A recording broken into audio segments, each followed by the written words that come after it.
we go. So good morning, everyone, and thank you so much for being here. My name is Darby Malvey. I am Programming and Outreach Coordinator here at Library Link NJ, and we are thrilled to have you all here for today's skill sharing conversation, which is addressing bias in the library catalog, an issue that I know everyone is eager to talk about, discuss, and figure out. I know I am. Before we get started, just a couple of reminders. We will have a brief presentation from our moderators at the beginning of the session. So if you could keep yourself muted for that, that would be really helpful. And then we will have plenty of time afterwards for open conversation.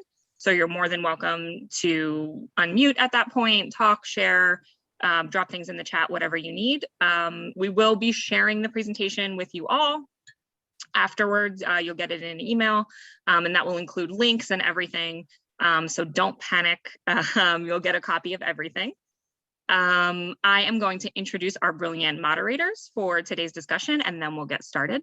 So today's moderators are Eileen M. Palmer, who has been Executive Director of the Libraries of Middlesex Automation Consortium since 2006. LMXAC provides library technology and digital content services to 39 member libraries in central New Jersey. Eileen has more than 38 years of experience in library service and technology. She has served as president of the New Jersey Library Association and currently serves on the NJLA as the NJLA counselor to the American Library Association. Thank you, Eileen. We are thrilled to have you. And Cuck Dolan has been the technical services librarian at Middlesex College for 25 years. He serves as chair of the Libraries of Middlesex Automation Consortium's Bibliographic Committee and secretary of the LMXAC Executive Board. We are also thrilled to have Cuck with us, and I believe that he's going to get us started, so I'll let Cuck take it away. Hello, everyone. Welcome. Thank you for coming. So I'm going to share my screen here. I have a little bit of a few PowerPoint slides to share with you what we did at LMXAC, sort of justifying the reason why we're the ones we're moderating this, and talk a little bit about what's going on, what some other libraries are doing, and then open it up. So let me turn on my slideshow here. So, and I want to preface this by saying I am not an expert in this. We tried this. We did this locally, and so I'm sharing that experience. But I welcome comments and questions. So what we did at LMXAC, we began for us with an article that was forwarded to me by my colleague Elizabeth Oliu, shout out to Liz, about Berkeley's decision to change the term illegal aliens in their catalog to undocumented immigrants. And that was sort of part of a movement that I wasn't fully aware of. I knew that they were problematic headings that people were working to change, but I hadn't realized the extent to which libraries were going ahead and doing it locally. So the background to that, and some of you may be very familiar with this, originally in 2014, it started with a group of Dartmouth University students, Latinx, a group of students who encountered this subject heading in the library, illegal aliens, and some of them were undocumented and felt that this was a unwelcoming, marginalizing term. The library is supposed to be an inclusive, welcoming place, and here is a term that's taken on connotations of othering and marginalization. So it's documented well in this film, Change the Subject. Some of you may have seen. It's definitely worth watching. So the library at Dartmouth worked with that group to make a proposal to the Library of Congress to change any of the headings that include the term illegal aliens. And what their proposal was to swap illegal aliens with the term undocumented immigrants. So in that heading itself, plus the related headings, illegal aliens in literature, illegal alien children, those would have been converted to undocumented immigrant children, children of undocumented immigrants, etc. LC rejected it. But over the next year or two, ALA came out in favor and made a statement in favor. Finally, in 2016, the Library of Congress proposed replacing illegal aliens with a combination of two headings, non-citizens and unauthorized immigration, which is an improvement, maybe certainly from a sensitivity perspective, from a welcoming perspective, maybe not so much from a cataloging perspective, in my opinion, to divide the heading into two separate headings, but it's certainly an improvement. They made this, normally the introduction of new subject headings is not that controversial. It doesn't reach the level of Congress. Well, that's what happened. Congress got word of it, and conservative members of Congress objected and tried to pass legislation to make the Library of Congress not make this change. It didn't pass, but the Library of Congress was spooked enough to just not take any action at that time. That's the background to then libraries going ahead and deciding, you know what, we're not going to wait for this. We're going to, in our local catalog, we have control of our local catalog. We're going to do it ourselves. So one of those was UC Berkeley, as well as there were many others.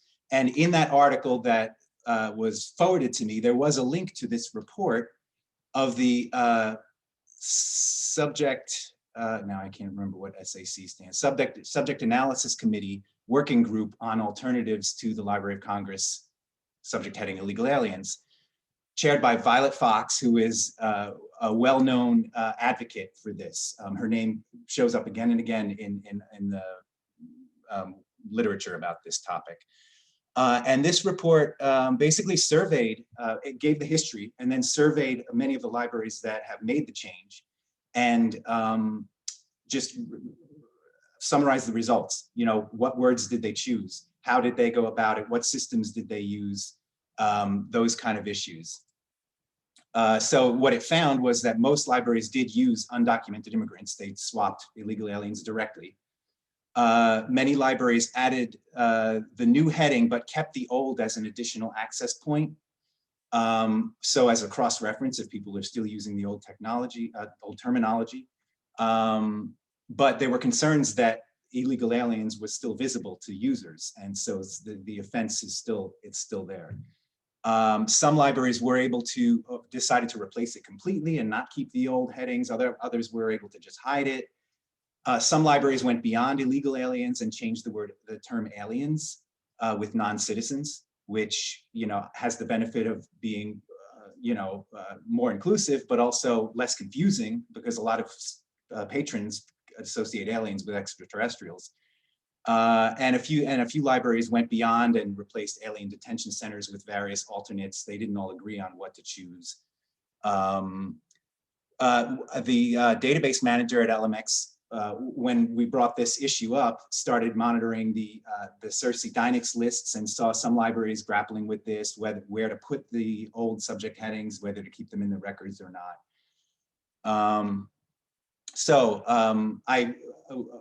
I suggested this to the Bibliographic Committee at LMXAC, which is the group of catalogers that discuss cataloging procedures and policy and practices. And there was support for this idea.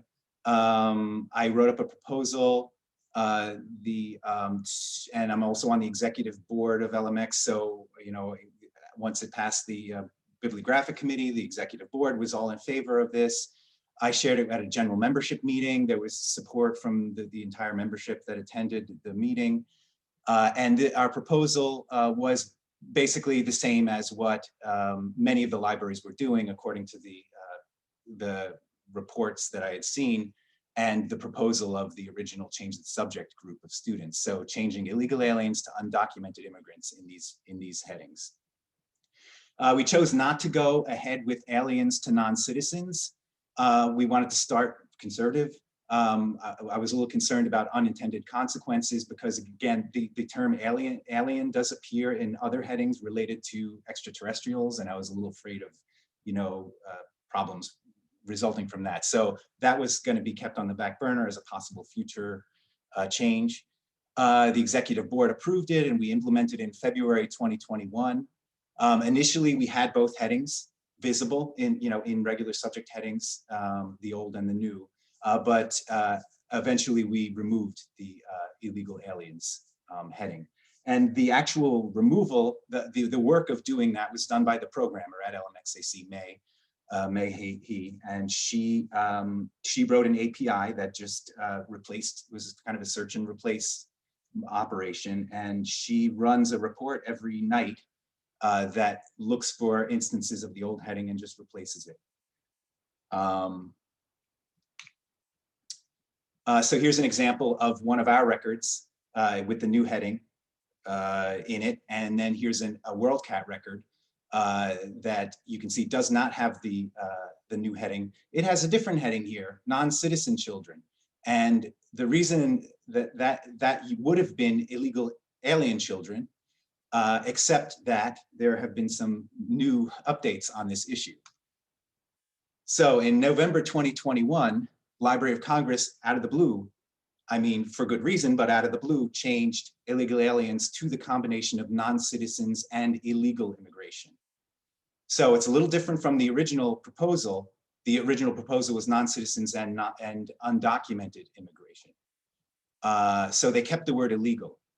And it was interesting too, because the normal process is for Library of Congress to release a tentative list of proposed changes and have it out there for a month for people to comment on, and then they release the final changes. That they decide finally to make the change. In this case, they released the tentative and the final list on the same day, so there was no comment period. So reaction has been mixed. The word illegal is still there, and many consider it. So there are been some statements from library groups discussing this change, and the gist among many of them is that it's kind of a minor improvement, but the issue, the fact that the word illegal is still there is still a marginalizing term. So here's the Art Library Society of North America. They explained their objections. The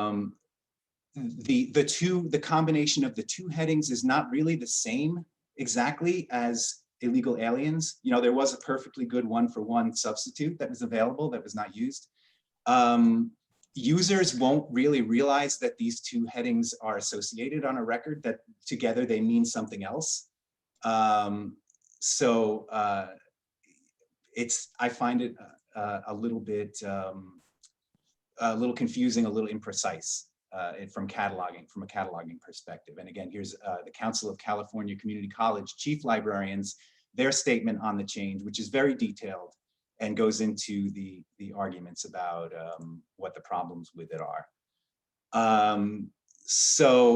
The two words that they chose, one is much broader than the category it was supposed to be replacing. Non-citizens includes both documented and undocumented. And then illegal immigration doesn't describe a person, it describes an action. So to me, it's less precise. And it doesn't always make sense with the derivative headings like children of if there's a book about the children of undocumented immigrants, you're supposed to use children of non-citizens and illegal immigration, even if those children didn't immigrate. So it's a little imprecise, to say the least, I find. But LC at the same time made related changes, changing aliens to non-citizens, alien criminals to non-citizen criminals, alien detention centers, non-citizen detention centers, all of which are, certainly improvements. So it doesn't stop. The problematic headings don't stop with illegal aliens. There are many, many instances throughout the subject headings of old terminology, of marginalizing terminology, of just inappropriate terminology. So there is a site called Cataloging Lab, run by Violet Fox, who I mentioned earlier, that provides a list. It's sort of a crowdsourced website that helps catalogers work together to make proposals for improvements to LC. And she maintains a list of problem headings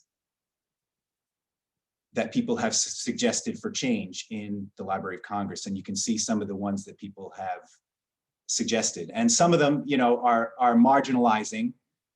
Some of them are, the problem is that groups of people are defined by that one characteristic and not defined as people first. And then some of them are just simply confusing. Buildings Romans, is an old established subject heading that catalogers are familiar with, but no one else knows what that means. So here are just some of the examples of problem headings. And this is something we could open up to discussion after the presentation portion here. Some other subject heading problems mentioned, not even included in the problem headings here. We're still using American Indians and Indians treatment of, and Indians of North America after all this time. Native Americans is a see also reference for some reason. And so, because we're using that now, we have to bend over backwards to describe people from India as East Indians, which doesn't make sense to anyone in the world, I don't think. There is no East India. There are a lack of headings for subjects such as Jim Crow or Jim Crow laws. There was an article in American Libraries in November, I think it was, about the African-American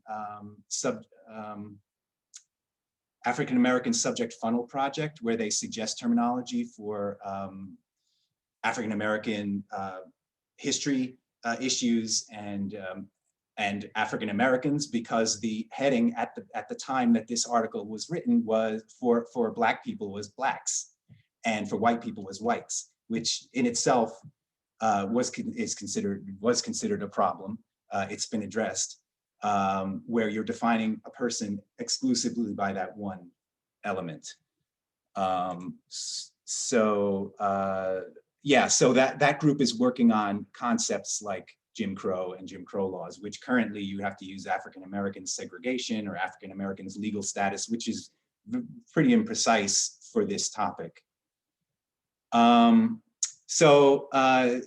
The Library of Congress, as I mentioned, puts out a tentative list and an approved list of subject headings, so you can see what they're thinking about changing or what they're considering for change. And just preparing for this discussion, I saw that there have been a lot of changes recently. they're on a roll, it seems. So just since November, blacks and whites and derivative terms were changed in December 2021 to Black people, white people, and all of the subsidiary headings to that. Church work with Black people is the heading now, and et cetera. Gays, sexual minorities. So they were the heading for gays, again, describing a person strictly by that one characteristic as opposed to as a person, is on the tentative list currently to be changed to gay people. And they've expanded the possible Black nationalism was added, which was something that the group, the African American Subject Funnel, was proposing. Let me find the section on, oh, here. So here's a whole series of new headings that they are now adding to get much more granular and up to date on terminology related to LGBTQ people, right? There was no heading for LGBTQ people before. The broad heading for that group was sexual minorities. Nobody knows what that means. They are keeping that as a heading, but changing it to a related heading to LGBTQ people. And here are some of the other new headings that they're adding: gender nonconforming people, gender nonconformity, asexual people, bisexual people. So they're expanding and making a lot of changes at once, which is great. And they do provide instructions on their website for proposing new or revised headings, including a link to the form. There's a form you fill out, but it's not an easy process. It requires a lot of research. They reject a lot of proposals, and that's why the cataloging lab that Violet Fox set up is sort of helpful for librarians to work together, and librarians who have done it before to help those who are new to it. So in addition to subject headings, there are problems with classification too. I'm sure everyone's heard about what kind of a guy Melville Dewey was. He set up the system initially for Dewey. A lot of his biases and a lot of the biases of the time were built in. I think he developed it originally for a Catholic college, Christianity is heavily represented in the classification. So some of the issues people have pointed out, there's plenty of space for Christianity, but non-Western religions are packed into tiny sections with long decimals. And then I'm just citing some of the articles where this was discussed, for that you can visit after the presentation if you wish. I've sent the presentation to Darby, so hopefully you will have access to it after. So you can see some of these numbers with these decimals. That's a bit, that can be kind of a stumbling block for people. It certainly shows the priority that was given to non-Western religions. Black history is not included in history, but instead in social sciences with civil rights and colonization and slavery. LGBTQ people are classed. Now, this isn't actually an improved situation. They're still classed between prostitution and child trafficking on one side and fetishism and BDSM on the other. And that's from this article by Maria O'Hara. So originally, LGBTQ people were classed in abnormal psychology, and then it was moved to social problems, and now they're in a better position, but it's still not ideal to be surrounded, by these other topics. Dewey Decimal classification is used all over the world, and yet non-Western cultures are classed under ethnography. And there's an interview here with Emily Drabinski, who is a candidate for ALA president. And she is talking about some of the research she's done. And she talked about walking into a Filipino library, and anyone in the Philippines who wants to research their own culture and is looking in Dewey is looking under ethnography for books about their own culture. So it just emphasizes the Western focus of Dewey. And LC classification is similar issues. The D section, the European countries, you have Great Britain gets its own subsection, Central Europe, France gets its own, Germany gets its own, and then you get down to the other parts of the world. Also notice the order, right? It's going from west to east.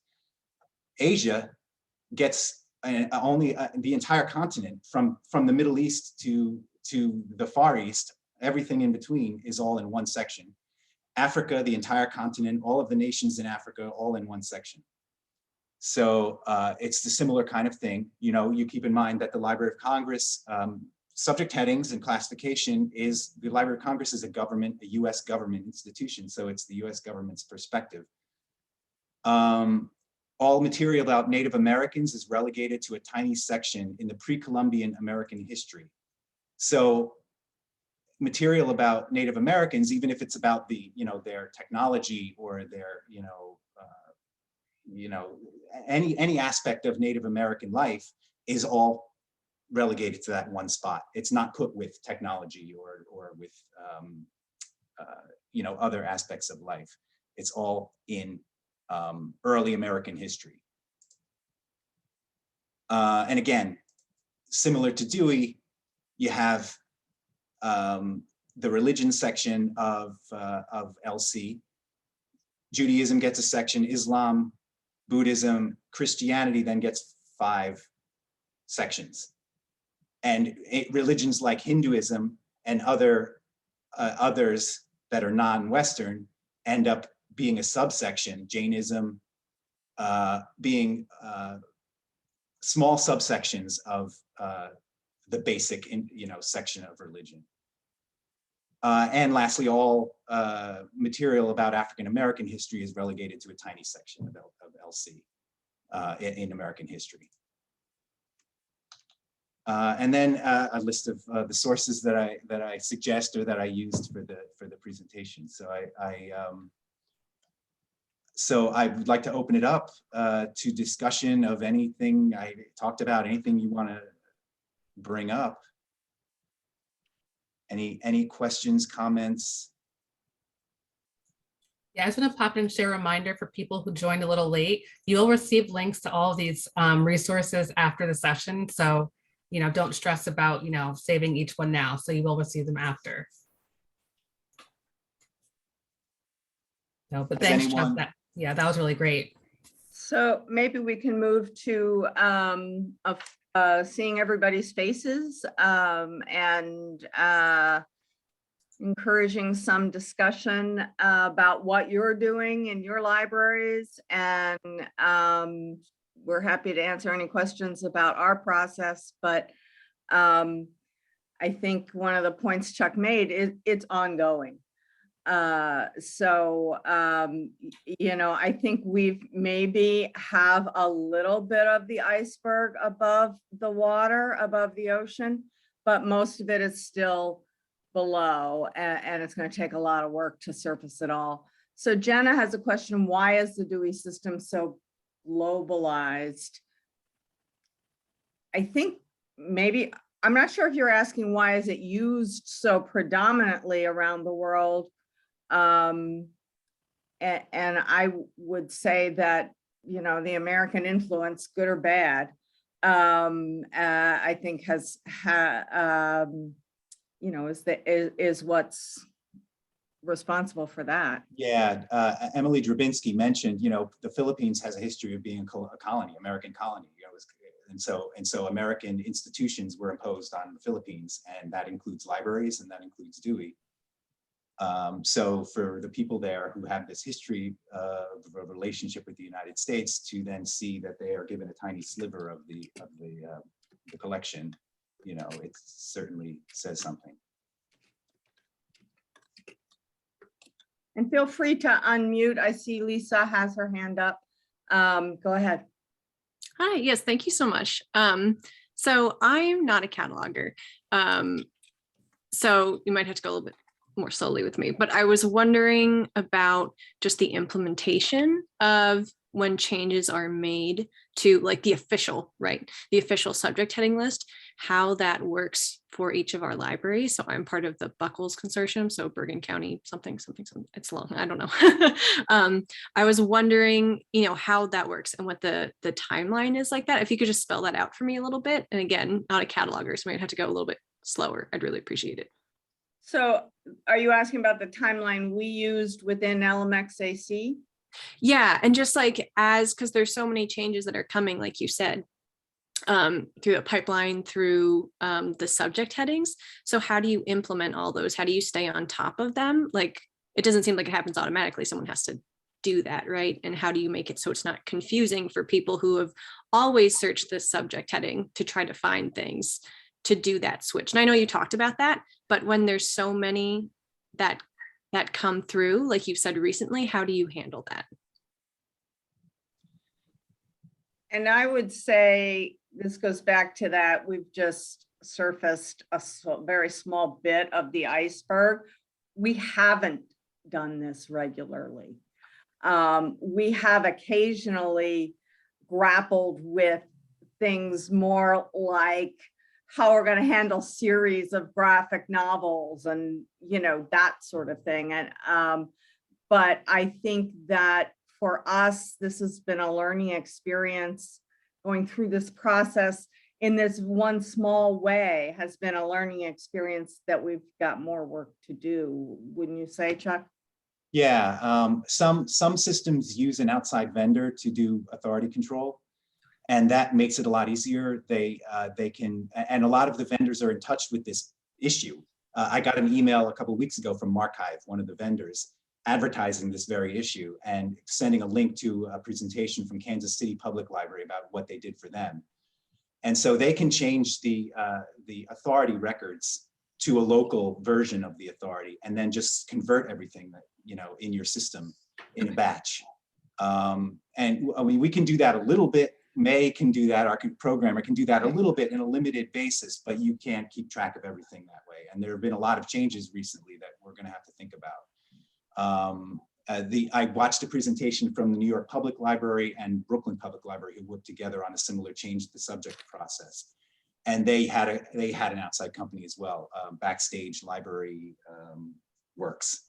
And they showed them the authority records that they use to change the subjects, and they do it in a batch, and it minimizes the amount of work that the local catalogers need to do. I mean, that's the ideal solution. It's not cheap.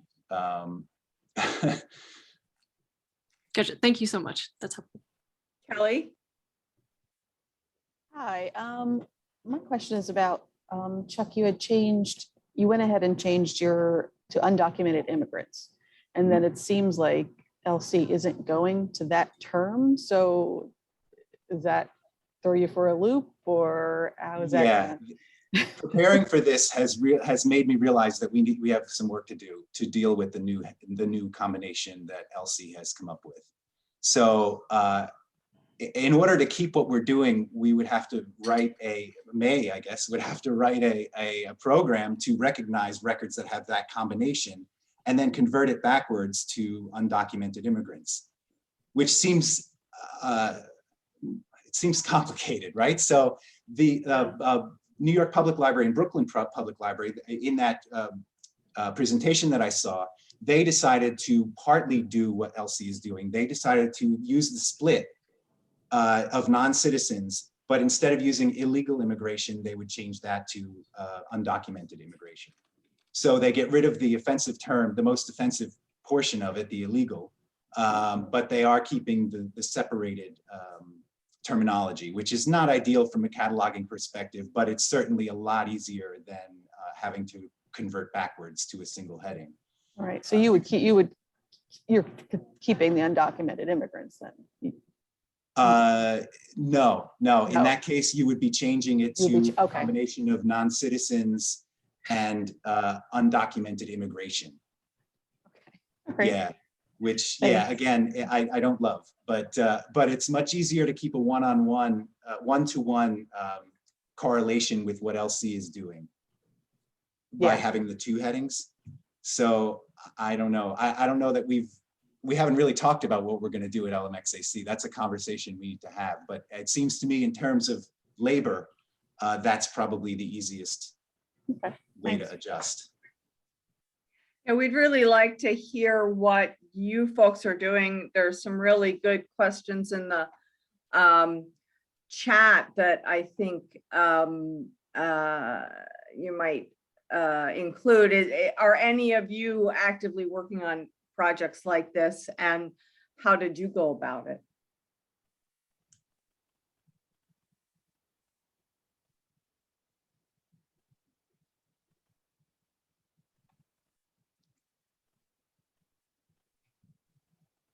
So one of the questions in the chat has to do with author name changes. And so we've been focusing mostly on subject headings, and we haven't really had this discussion too much within LMXAC membership, although within the staff, I have asked for some changes in the catalog when I become aware of things.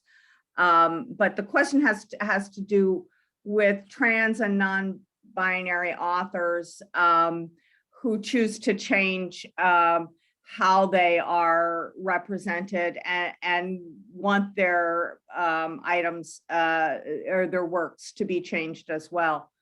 And what's the best practice for doing that? And I have to admit, from an LMXAC perspective, we haven't talked about it yet. But when I become aware that, you know, sometimes these things hit Twitter or whatever, and they're just sort of out there, I will pass that along and say, hey, we should update this author's name. And then our cataloger, if it hasn't already been updated in LC's authority file, will tell me I can't ask for that. So, you know, that's something we're gonna have to figure out. What are other people dealing with this, doing anything yet?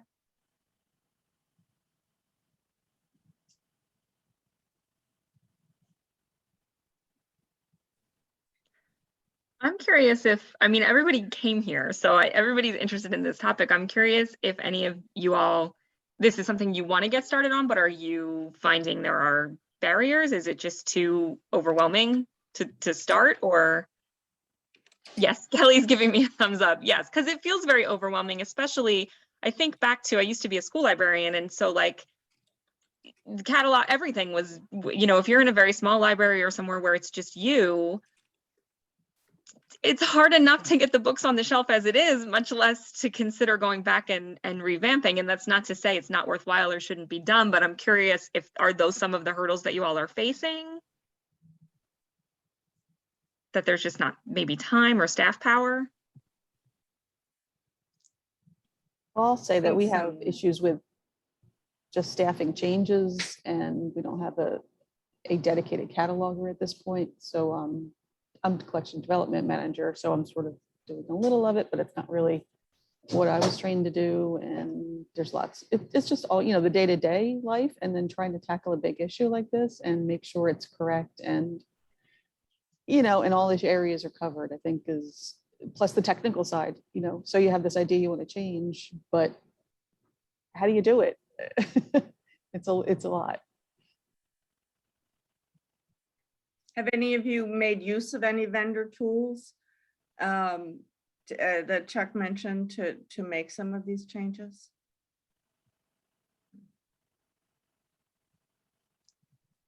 It does seem like it could be, there might be more incentive to wait at this point, because LC seems to be making going for some of the low hanging fruit at the moment. When we decided to do this, it looked like nothing was going to be happening. And this also seemed like a manageable change. If it were right now and we were trying to decide whether to do this, we could consider whether to change the word illegal, but it wouldn't be, it may not be quite as urgent, being conscious of what LC is currently doing. I wonder if they're rushing to get these through before the possible change in the political scene in the fall.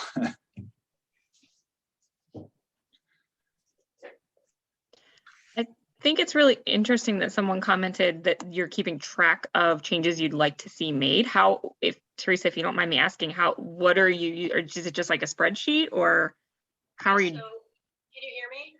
Yep. Perfect. So at this point, we were just, we have a spreadsheet, and we have, the problem subject heading, and then what we'd like to replace it with, and what thesaurus we might use, so homothesaurus, or if we were making it up ourselves, or some reference to other people's work. And at that point, that's all we're doing. We just started with that stage, so we don't even have a profile set yet. We haven't even really started testing, so we really need to get that under control first, and it might take a while, but it's certainly on our agenda, and we're always thinking about it. At this point, we just don't know how or what we're going to do. We do know that Backstage does offer that kind of work, though, and they did put out a webinar that discussed the changes that they could make, and it was really encouraging. So I'm not sure that was the decider to sign up with them, but because I wasn't involved in that, but we're hopeful of this for the future. We just can't say when.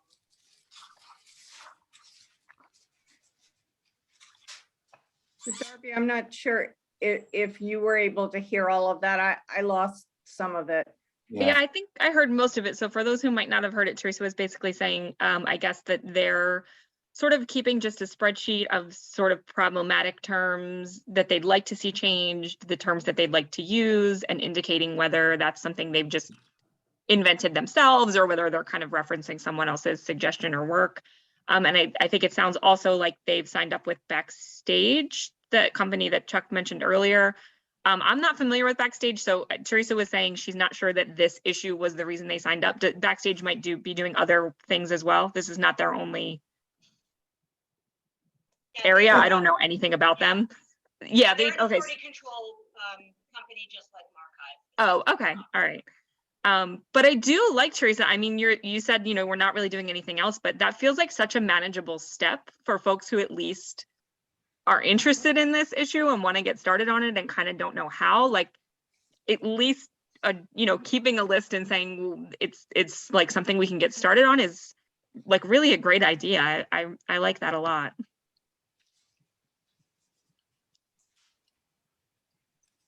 So in the chat, Lisa has referenced a project to update call numbers in the area of religion. Do you want to talk about that, Lisa? Sure. It was one of the things that we felt like we could tackle because it's a smaller thing than changing the subject headings and, you know, keeping track of all that staffing wise and just expertise wise. So there is Dewey they approved an alternate Dewey for the 220 to 299, which puts it in chronological order instead of making Christianity be like the bulk of the numbers and then squishing everything else into the end. And so I put a link to, there's a library in Kansas, Lawrence Public Library, that actually shared their process. We found that really helpful. They have a crosswalk. And so we started that this year, going through and reassigning call numbers to everything in that area. And so I did it all on a spreadsheet for the adult collection, and then I'm slowly going through and actually physically changing them. So we're about halfway through in the adult collection. Our children's librarian has already changed the juvenile. Their collection was a little smaller. And our YA is very small in this area. So that will be just a quick that we'll do at the end. But it's been nice because it gives things much more room because we truncate it 4 decimal places. So certain things were just so squished into one area. In fact, so much so that they would be misshelved because of the way that is. And so this just gives it a little bit more breathing room to do that, to, you know, just make it a little bit clearer. And we, you know, it sort of makes sense logically also to do it chronologically. So, but it is, you know, when we get the books in, our books come in with spine labels. So we do have to make sure we grab anything new that's in that range and change it to make sure that everything gets done. But so far it's been a pretty simple process. Honestly, the crosswalk was great. And we've all kind of gotten into a groove with using it.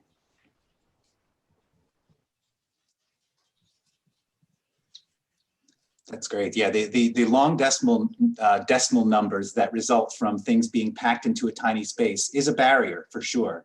Anyone who's had to manage the people shelving the books knows that it's a problem. Never mind the students, you know, or the patrons who are trying to find them.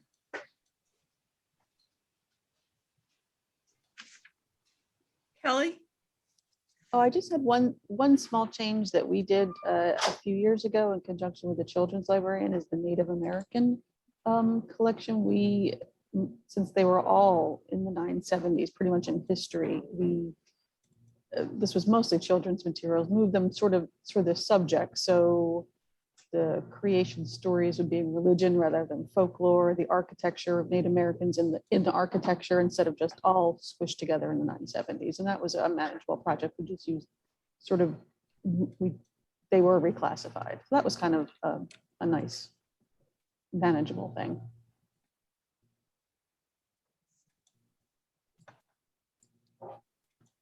Yeah, it's a thing that catalogers should think about when they're cataloging works on Native people.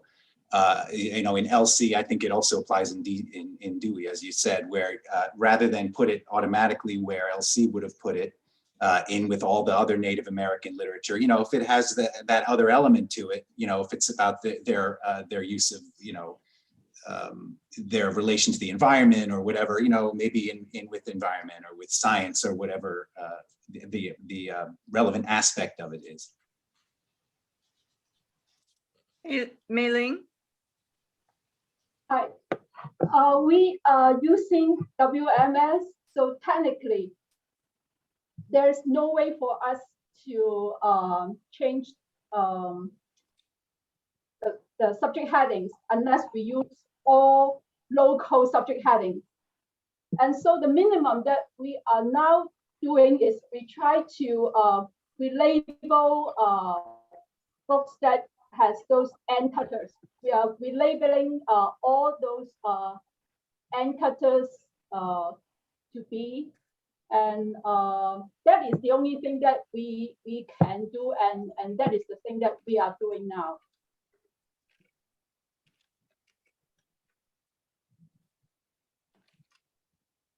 Yeah, we were concerned about records being overwritten as we added and updated records in the database, and the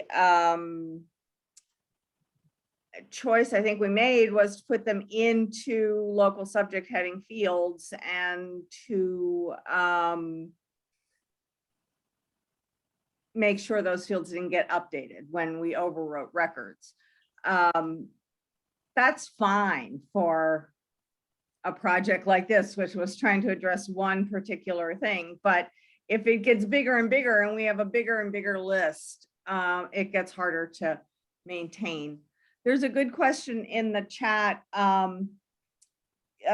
Lisa asked, she's curious if libraries have added statements about bias in the catalog.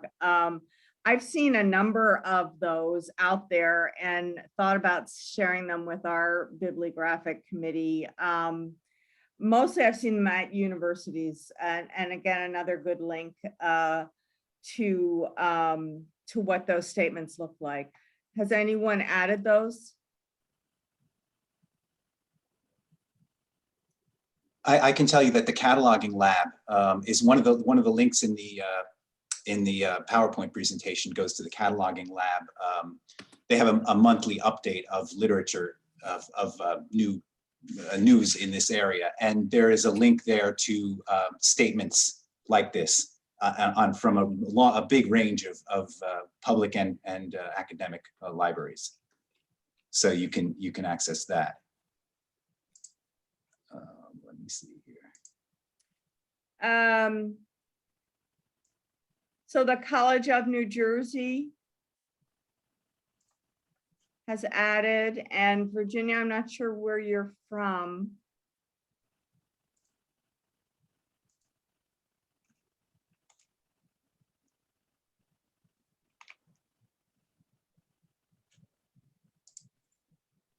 Oh, thanks. I'm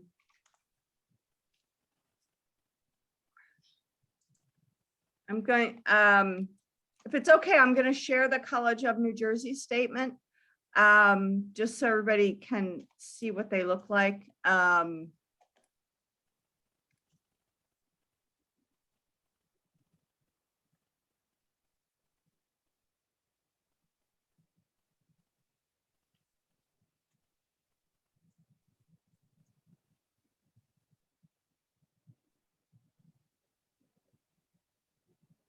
Just to give you a sense of the purpose of these statements if they're new to. Yeah, please scroll down, please.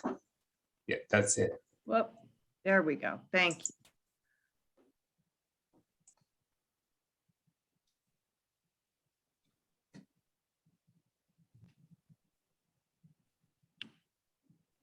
Did you get any reaction when you put that statement up from patrons?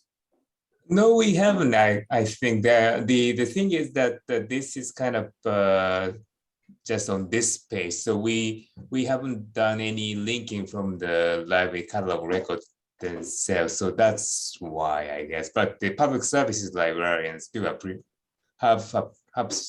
given us some their appreciation about this.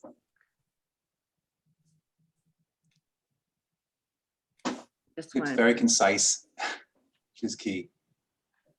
Yes. I put in a link in the chat to the cataloging labs page that lists statements of on bias from many different institutions. It's a very long list. So I'm kind of curious to know if you feel supported in your institutions when you bring up issues like this, and try to begin a process of addressing them. Is it something that your institution prioritizes? This can be very expensive to do correctly, and whether it's your time that makes it expensive or the outside resources that you use. So what kind of support do you feel like you're getting or would like to get from your institutions. And Eileen, I'll say with 10 minutes left, we can end the recording here too. If anybody, you know, that can be a tough thing. Yeah, If that's probably anybody not a good question to wants, record. we can go ahead and end the recording, and that way maybe people have a few minutes left to speak a little bit more freely if they need to. So if you're watching the recording, so sorry, you should have been here. And thank you for watching, and I'm going to end it now, and I don't want to end the meeting.